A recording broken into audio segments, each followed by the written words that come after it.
Advatech can also help you save on average $500 a month on your office phones and internet costs by doing a vendor cost analysis for their customers. If you own a business and are tired of frustrating computer issues, call Advatech. Advatech, we are your IT department. Call 901-262-7925 or email support@advatech.com. ADVATEK. Advatech 262-7925.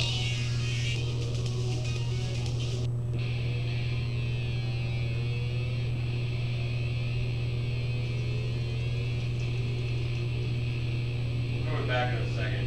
Okay. I thought I had more commercials, but apparently there's some issue with it.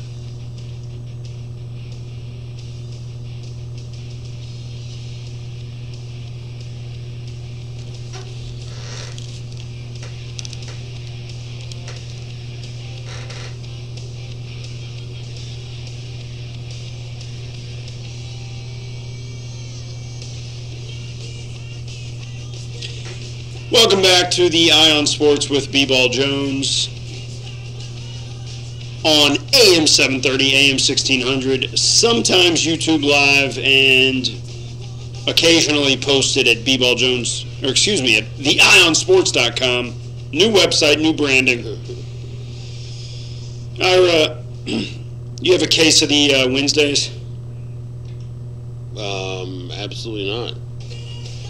Oops. I like it. Keep it going. All right. Yeah. No, that's not going to work. Too late. Sorry. So you were mentioning on the way in, of course, the steam room. But you didn't mention, Ira, a guy who looks like he spends a lot of time in the steam room, our buddy, frequent contributor to the show, Dom Amore. I don't think he spends enough time in the steam room. I was, he reminds me of... who's the bad guy in Harlem Nights? Bugsy? Oh, Bugsy Calhoun. Bugsy Calhoun. Michael Lerner. Loves to take a schwitz, doesn't he? Oh, who doesn't love a schwitz? And I do love a schwitz. Let me say this. There's some people who love to take a schwitz because a schwitz, folks, if you don't know, is like going to the steam room or the sauna. Schwitz is like making a sweat. So if you like to break a good sweat by like sitting in a room of super steam or not by doing actual exercise or super dry heat, then yes, you like a good schwitz. Yeah, not exercise, just carb loading and sitting in hot. I'm not going to Bayheim anybody here, but there are people. I'm sorry. No, it's good. Use it. Yeah, there are people out there, and I'm not going to say who they are because it's not necessary, and you don't either, Jay. So I don't want them to be mad.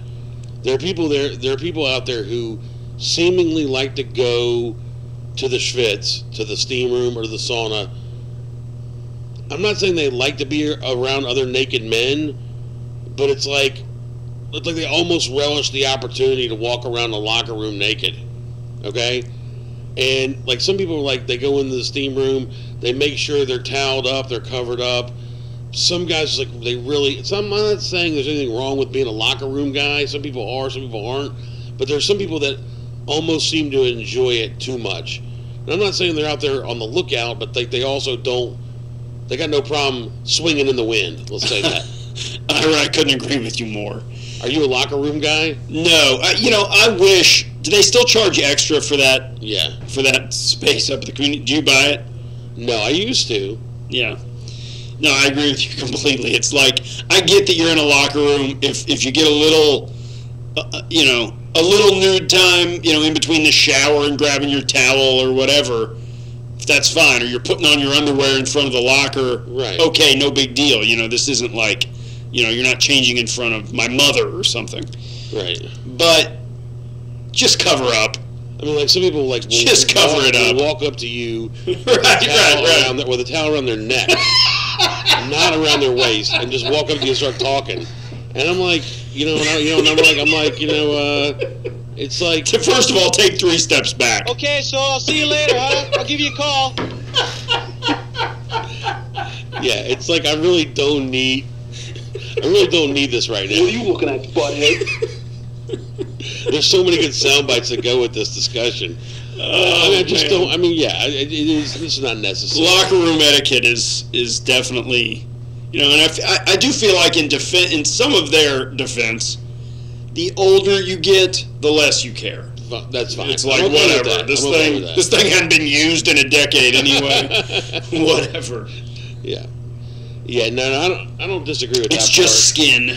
It is just skin, and like you're all men, and it's okay. I mean, it's fine, but it's just a certain level of comfort that maybe not everybody's cool with. And anyway, So back to Dom Amore, Ira. Yeah. Anyway, Dom Last Amore, night I got a little time in front of the television, just doing some work, and former host, and the former guest of the show, I like to call him a frequent contributor. valued contributor. Yeah, valued. That's probably more accurate. Sure. Go ahead. So I turned to this E60 program on Jimmy Calhoun, narrated by Ray Allen. Are you familiar with what Jim Calhoun's up to now? He's coaching somebody. He's coaching Division III in West Hartford, a brand new program.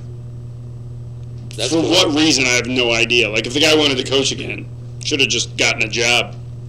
But I guess he didn't want to move. He's sick. He had some cancer that he's fighting. He's pretty old, you know. He's close to 70. And he's coaching D3, so it's kind of cool. You're saying he's not over 70? Maybe he's over gotta 70. be. Anyway, good. Doesn't matter. Go ahead. Doesn't matter.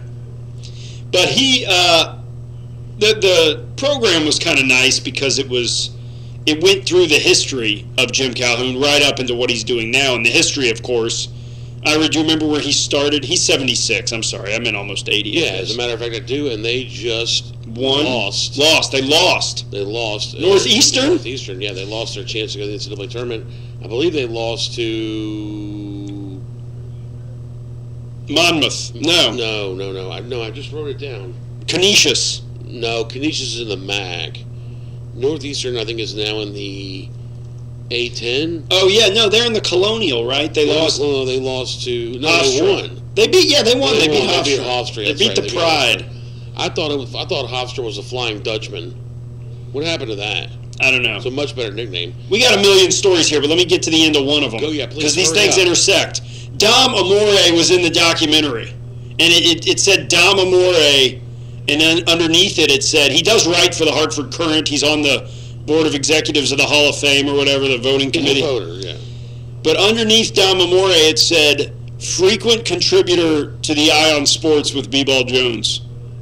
Very nice. In the documentary on ESPN, Dom Amore. That's good. That's a good guy. See, Ira, that's how ubiquitous we are. well, you know, Our guests. Well, what it really more says is he's a good fella. You know, He's Dom Amore, definitely a he's good from fella. Connecticut. He's a good fella. He's a good one fella. of us. He knows how to give the proper respect. Real quick, and then I'm turning the floor back over to you for a I minute. don't need the floor. But Well, whatever. But the point is, Northeastern. Yeah. I was speaking to a buddy in Philadelphia yesterday, a really close friend. Yeah. His daughter goes to Northeastern. She was all fired up about the game. So, Nice. congrats, Sydney, on your Northeastern way to go, Huskies Sydney. advancing to the NCAA tournament. Yeah, and I was going to mention a couple other tickets that got punched yesterday. Punch them. UMDBC, the second surprise. It's funny. Loyola, of course, they had the big run last year. Their story is much bigger than University of Maryland, Baltimore County. But Baltimore County, of course, the first team ever, first 16 seed to upset at number one.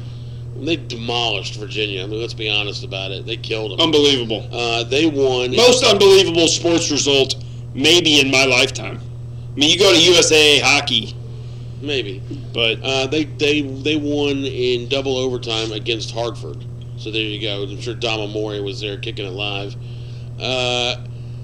Fairleigh Dickinson, one of my all-time most hated schools. moderately Dickinson. Yeah, I don't know why. Reasonably Dickinson. Yeah, it's not spelled like that, though.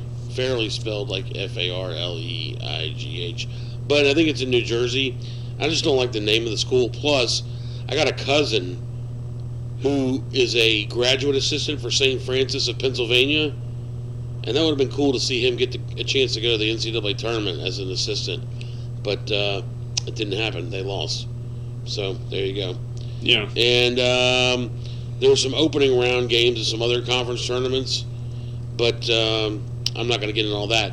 Now, here's the thing. No, I will. I want to mention it real quick if you don't mind. You're talking about like opening round games, or are you talking about a final?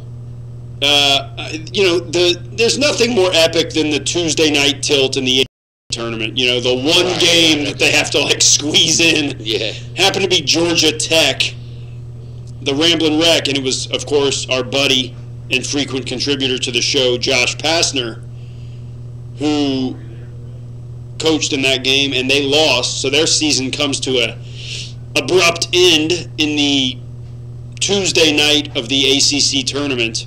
They're not even sniffing the weekend. And he's on the hot seat. We'll talk about that in a minute. We got a caller over there? Who'd you say was on the hot seat? Joshua P. Pastner.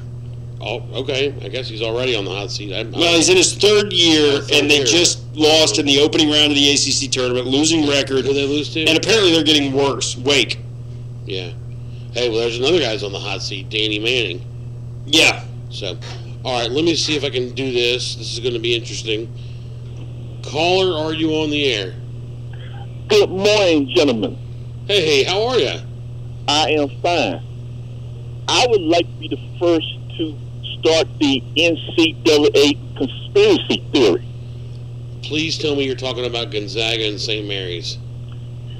Well, I won't let that go because we know that was done to get extra money for the conference. There you go. But I I'm agree. talking about Virginia.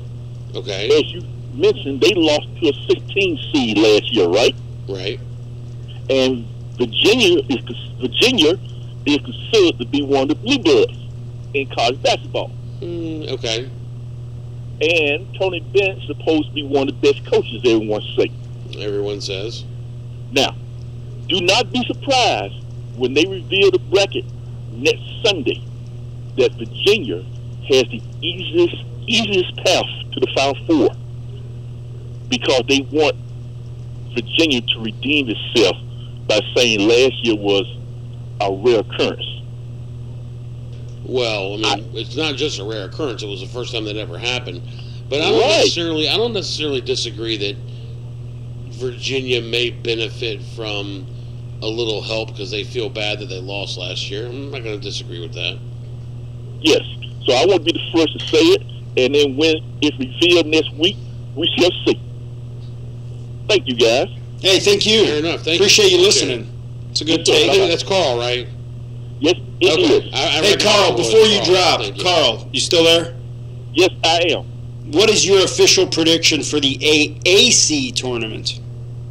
Memphis against Cincinnati in the championship game, and we will see the curse of Cincinnati still affect Coach Penny Holloway. I have a bad feeling he's right. I thought about that this week. I was like, Certainly I could see us, getting to that Houston game and, coming out and just pulling the upset, and then you got to play again on Sunday against a tough as nails Cincinnati team. Because Houston knows it's going. That's Houston right. knows it's had anywhere True. from a 3 to a 4 seed. What their motivation side being regular season champ and conference champ. But really, they're not going to give a flying rat, if they lose. Cincinnati, on the other hand, feel they can beat Memphis anytime they feel like it. And Coach Holloway will like to get rid of that demon for a lot of reasons. Very good point. Great point, Carl. All right, man. Thank you, sir. We'll talk to you later for sure. I know we will. All right, Yes, thanks, sir. man. Thank you, sir. All right, very good. That was Carl. He is one of the kings of Memphis Sports Talk airwaves. Yeah, he's the man. I appreciate his insight. You know what? I'll tell you what I love about Carl when he calls in. Like if you listen, you're like me, you've listened to sports talk like all your life, and you go back and you think about like Papa Joe Chevalier. Well, I'm not talking about Papa Joe. I'm talking about more like local shows. But you think about like they have like these guys that call the shows and become like characters in their own right. Louisville Richard. Thank you. I was going to say like Louisville Richard. And the truth is like Or Taco Meat. they really just call up with like something like sensational so they can become like these characters. Carl is a well thought out. He's not trying to be some crazy sports call character. He just wants to get a take, get it out there, get the host opinion. You know what would make my day, Ira? I agree with you. If we could hear from Unforgetful. You know, I was listening to the Or Terry. I was listening to Talk Back Live the other day, and I did hear Unforgetful talking to them. Yeah. It would be nice if Unforgetful would call. He knows the Yeah. number 452-3094. Yeah. Terry is like It's too early. He's a lazy you-know-what. Yeah, I think Terry and Ferdy, the time change just absolutely crushed. Well, what's Ferdy do? Is Ferdy already at work this early? Oh, Ferdy's at work way before we're here, and he is like, this is the hour that he's just zoned in, so he's never going to listen live. And, you know, the truth is we're putting the show up less. We're trying to get the YouTube Live thing figured out. Yeah. Twitter is, you know my issues with Twitter. You're on Twitter rehab. So we're not reaching Ferdy. All right, We're not what do you reaching wanna call it Boy, anyway? what in the hell's the matter with you? That's for Terry. Of course he is. That's his wife. Oh, his wife. Okay. His wife is Sally Ann Kavanaugh. Of course she is. Ira, you mentioned, of course, the NFL. You mentioned Sorry. you wanted to talk a little bit more about automatic bids. We did. Well, let me just say this. Did you watch here's the question. Did you watch the Zags go down? I flipped it on. I did catch like the last 2 minutes, and that's what I really wanted to talk about is that, like Carl hinted at, I'm not saying Gonzaga threw the game. I'm not saying that it was fixed. Well, let me ask you this: is their number one seed in jeopardy? I think so. Yeah, I think slightly. I mean, they got embarrassed, I mean, look. Here's the thing: if Virginia, Duke, North Carolina are all in the ACC tournament finals, one of the combination of those three teams, I don't know what the bracket looks like, but that's three teams that are the top. Those are the top three teams of the ACC. All those teams could have a number one seed. So certainly you could get two of those teams as number one seeds. Okay, then let's say Kentucky wins the SEC tournament, or for that matter, Tennessee or LSU wins the SEC tournament. I'm really more likely Kentucky, but the other teams may put themselves in contention for a number one seed. Let's just say it's Duke, Virginia, Michigan State wins the Big Ten tournament. They're going to get a number one seed, and then let's say Kentucky wins the SEC tournament. I'd say, sorry, Gonzaga. Yeah, you're in trouble. You got a 2. Yeah, you got the West Coast 2. Is there a big difference between the 1 and the 2? I don't think there is. Shut up, fool! Your first round game's a little Why tough. doing this? Well, your first round, it's not necessarily that your first round game is so much tougher. It's a little tougher. Okay, really the truth is, unless you're Virginia. The truth is you don't know how much tougher it is because they're not really looking at those teams that closely. And those teams, you've seen whatever. Anyway, point is, they've won more. You're right. It is tougher because the 15s have won way more than the 16s. I just think they're a better team. I mean, they're typically better teams, but by the time you get to the second round, you're playing the 7th instead of the 8th. You want to take a break? No, I want you to keep talking. I want to figure out why this. Every time I click shut up, fool! I keep clicking on this and it says, "Okay, ready to play," and then I click play and it plays. Skips it. Oh, you're trying to play something else. Just do it live. Anyway, by the time you get to the second round, if you're a 2 seed instead of a 1 seed, you're playing maybe the 7 instead of the 9 or the 8. So it sort of flips out. But there's a psychological thing to being the 1 seed that's good and bad, right? So I don't know. You go back and you look at Final Fours and how many 1 seeds were there and how many 2s and how many 3s and how many 4s. And we rarely have. I'm not sure that it really matters. Rarely have all 4 number 1s. Does it ever happen? It's happened maybe once or twice, right? It's usually not all 4 number 1 seeds. I don't know that it's ever happened. When Memphis was there, it was 3 1s. That's happened multiple times. Yeah. When Memphis was there, it was Memphis was a 1. UCLA was a 1. I think Kansas was a 1, and then maybe North Carolina was a 2 or something. Is that who the 4th team was when we were in the Final Four? Indeed. North Carolina? Yes. Really? Yeah, you remember that epic Kansas-North Carolina game? No, who was on that team? Oh, the North Carolina team? They all kind of run together. Sam Perkins. Rick Fox, Perkins, Calabria. Let's see. Wicker. Actually, North Carolina was a 1 seed. UCLA was a 1 seed. No, that was all 4 1 seeds. You're right. That was the year Memphis was there. Nice. Memphis finally gets to the Final Four. You got to play all 1 seeds, and you're going to lose in overtime to a game you were up 9 with 2 minutes to go. It's coach's fault. That still hurts, Ira. Jay, keep talking for another minute or so if you can, or close to. I'm going to try and figure out if we got any commercials to play or not. Yeah, sure. So, again, talking about does seeding matter? And, I think you got to say in the big scheme of things it does, because the better seed, the easier path. But the NCAA tournament is about one thing. We talk about guards, you talk about coaching, you talk about all of that, but the NCAA tournament is about matchups. And you get good matchups, catch a little momentum, and you're going to make that run. And, that's what you're looking at. But, again, like I said earlier, and the point that I was going to make, and I'll just extrapolate on it now. But you wait and extrapolate later. Oh, now I'm supposed to wait. Okay. Well, that's fine. Yeah, it's a great point. I'm happy to drag it out. Yeah, just hang on to that, and I'm going to see if I can do something here. All right, Ion Sports, B-Ball Jones, we'll be right back. Hey everybody, the Ion Sports here to tell you about Advatech. Advatech is a local IT company that manages your business's computer network and technology. They make sure your network is secure to prevent any type of security breach which could possibly compromise your company's information or your customer's information. Advatech is a one-stop shop for any computer problems. No need to waste valuable time on calling tech support. One call, they will handle everything for you.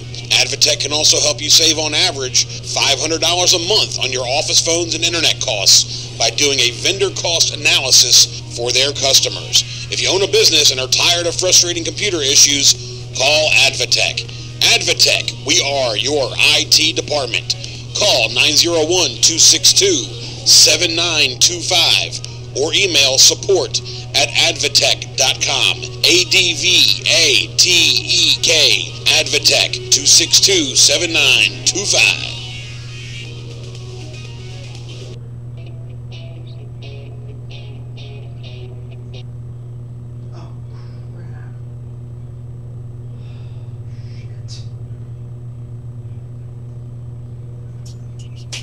C&S Motors Auto Sales, located at 2508 Summer Avenue, here in Memphis, Tennessee. Call them at 901-323-8778.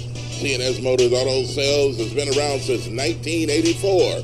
Go by and see Chris or Eddie today for some of the best pre-owned and used vehicles in the city. They have SUVs, minivans, cars, trucks, whatever you're looking for in pre-owned used vehicles. Hey, you can find it right there at C&S Motors Auto Sales.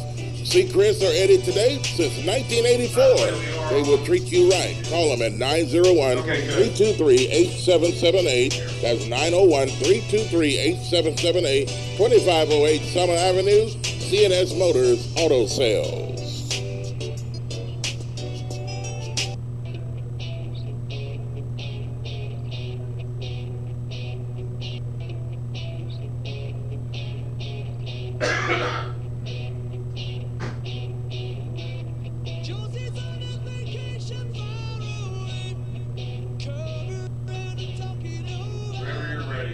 Okay.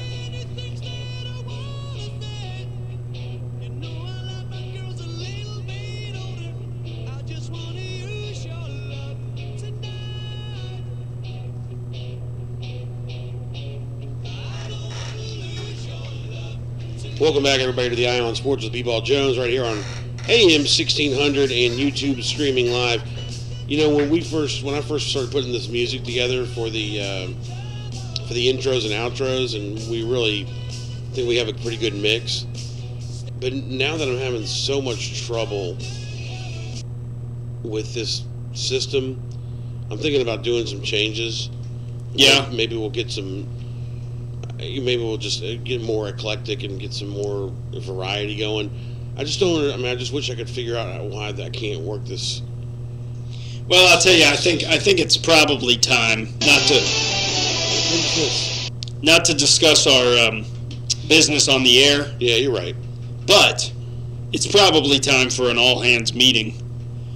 You know, just to kind of talk through advertising. I click on production. Otis Redding, and this song keeps coming up. Just quit clicking on stuff. No. I will say this. I'm obsessed. If the stuff worked the way, you know, well, it probably works. I'm just doing it right. But if all of that, you are very good on the drops when you can kind of do it. Thank you. Oh, by the way, thank you for that. This weekend, I was talking to somebody, and we somehow Along Came Polly came up. Yeah. We're talking about. This is terrible. Just do it. All right. Nobody's listening. No, I know nobody's listening. It's got nothing to do with anybody in Memphis. There was a guy on Tulsa who, if you looked at one of his arms, he had like a really gnarly patch of hair on one outer forearm. Not forearm. What do you call that? Upper arm. Yeah. On the outside, and it was like, and then I thought it was a tattoo, so I used binoculars and looked. It's like one patch of hair. And so, he didn't have it on the other side. So my friend goes, "Yeah, maybe he's using that as a deterrent against defenders, like Sasquatch and Along Came Polly." You know, the guy takes his shirt off. Yeah, and he's all sweaty and nasty. It's a great scene. So anyway, then I was like, "Oh yeah, you know, we often use the throat clearing." You know, you dropped that on me, and I had seen it before, but it only once and a long time ago, and then I went back and watched it. It's a funny scene. Phil Seymour Hoffman was a gift. He was an American gift. It's a shame. I mean, you know, people die. By the way, on a serious note, do you know who John Kilzer is? Yeah, he's a Memphis music guy. Passed away. Oh, I didn't know that. Yeah, suddenly.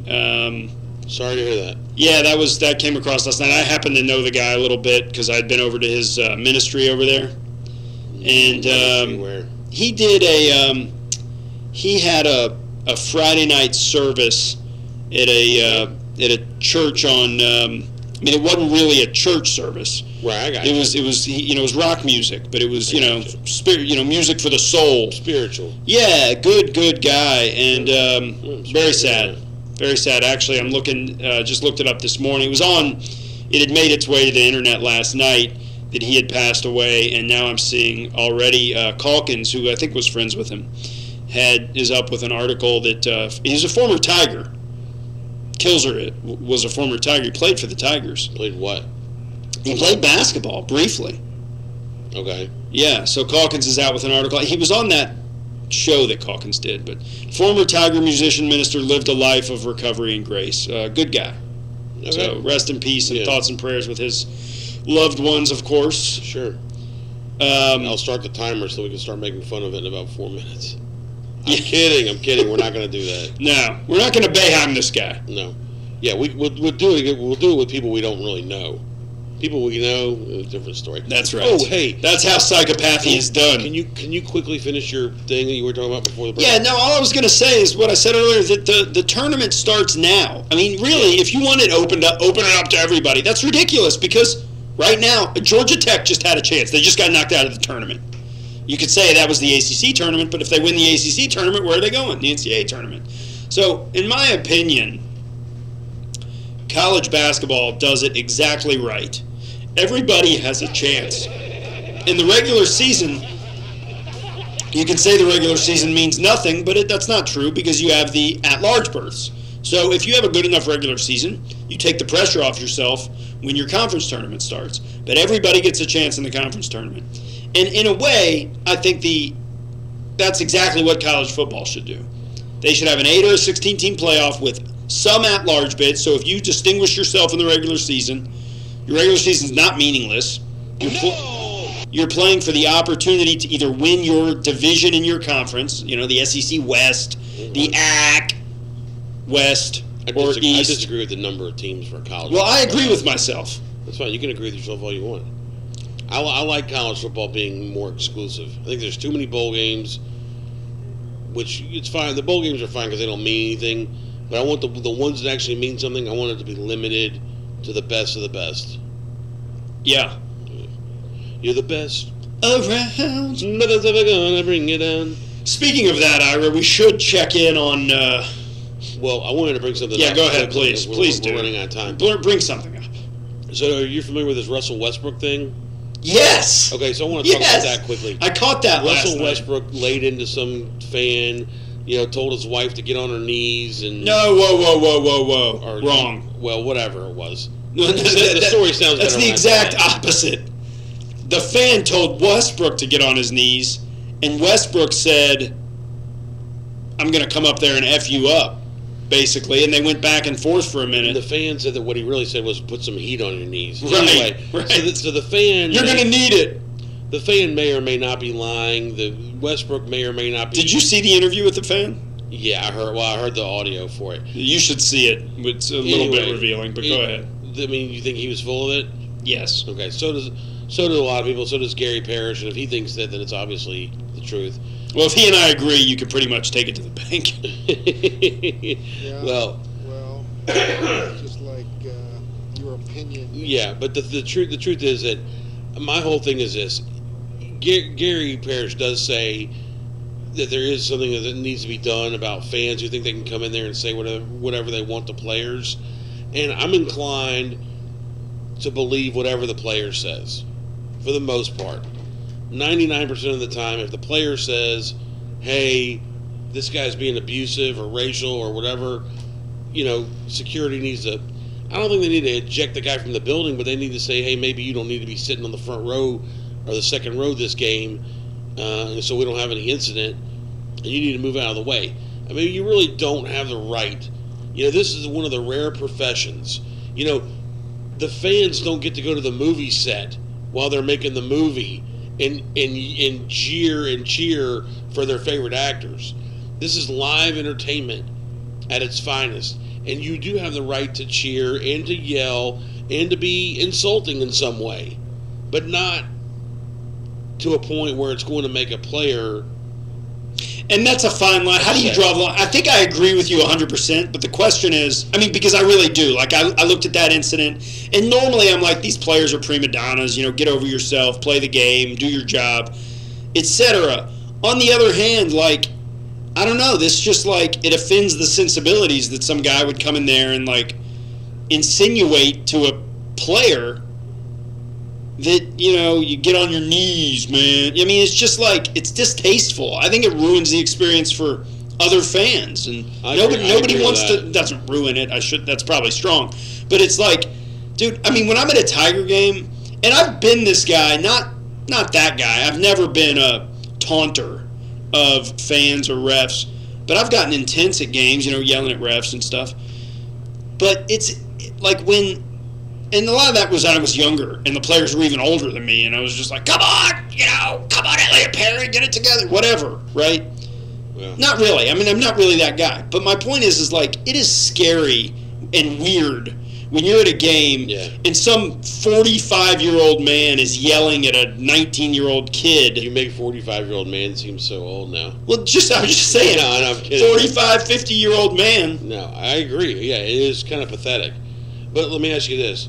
Have you ever joined in on a refs you suck chant? Sure. You have? Probably. I'm talking about at least in spirit. Recently.